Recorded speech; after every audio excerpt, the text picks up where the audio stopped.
अस्सलाम वालेकुम।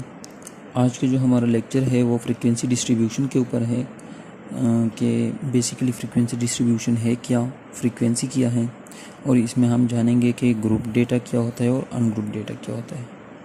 तो फर्स्ट ऑफ़ ऑल हम आते हैं फ्रीक्वेंसी डिस्ट्रीब्यूशन की तरफ कि ये बेसिकली क्या चीज़ है। द अरेंजमेंट या organization of a set of data in a table showing the distribution of the data into classes or groups together with the number of observations in each class or group is called the frequency distribution। अगर हम किसी set of data को इस तरह divide करते हैं या arrange करते हैं या ऑर्गेनाइज करते हैं टेबल में कि उसमें डेटा के सारे क्लासेस भी आए हों, सारे क्लासेस यानी डेटा क्लासेस में भी शो हो रहा हो, और हर एक क्लास में जितने भी नंबर ऑफ़ ऑब्जर्वेशंस है हर एक क्लास के सामने वही नंबर ऑफ़ ऑब्जर्वेशंस भी लिख के हों, तो इसको हम क्या कहेंगे, frequency distribution.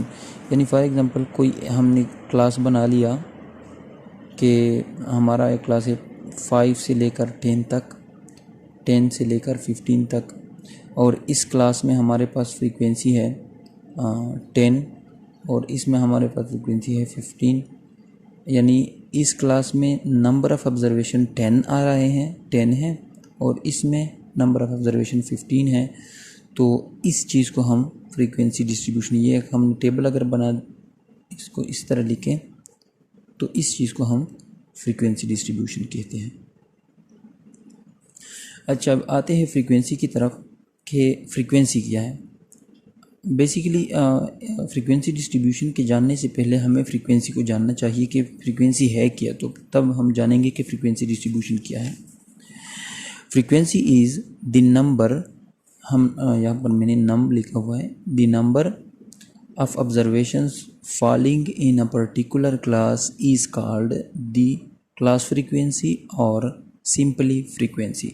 It is denoted by small F या सिंपली हम एफ कह सकते हैं। फ्रीक्वेंसी क्या है, the number of observation falling in a particular class is called class frequency. मैंने जिस तरह कह दिया कि कोई अगर क्लास ये एक क्लास है अगर हमारा, तो अब इस क्लास में जितने नंबर ऑफ़ ऑब्जर्वेशंस है और इस क्लास में जितने नंबर ऑफ़ ऑब्जर्वेशन हैं इनको हम फ्रीक्वेंसी कहते हैं। पर्टिकुलर क्लास यही है, अगर फर्स्ट क्लास में हम देखें तो ये 10 है, नंबर ऑफ़ ऑब्जर्वेशन इसमें 10 है, तो हम इसको यहाँ पर 10 लिखते हैं।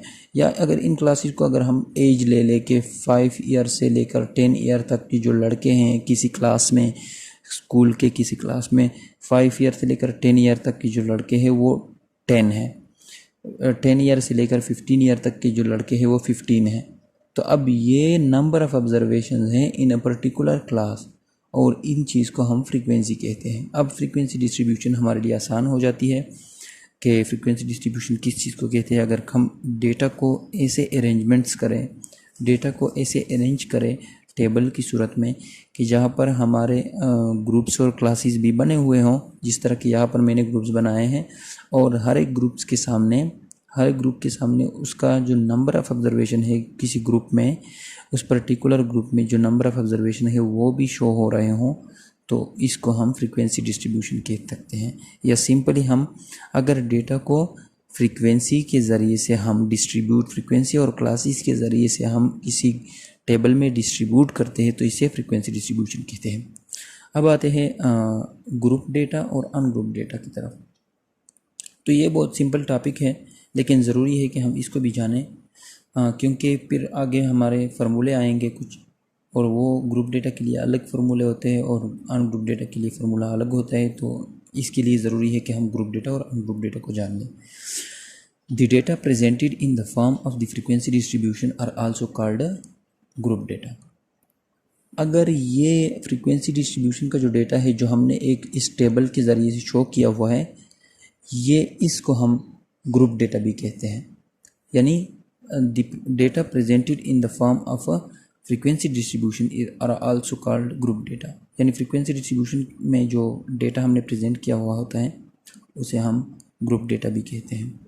और अनग्रुप डेटा क्या होता है, जो फर्स्ट टाइम हम कोई ऑब्जर्वेशन रिकॉर्ड करते हैं, यानी the data when the data is in the original form it is called ungroup data. Data को अगर हम फ्रीक्वेंसी डिस्ट्रीब्यूशन में ना लाएं, टेबल में ना लिखे, फ्रीक्वेंसी के साथ ना लिखें, तो जो ओरिजिनल फॉर्म में डेटा होता है उसे हम अनग्रुप डेटा कहते हैं। और इसके लिए सारे फार्मूले अलग होते हैं, इसके लिए फार्मूले अलग होते हैं। Thank you.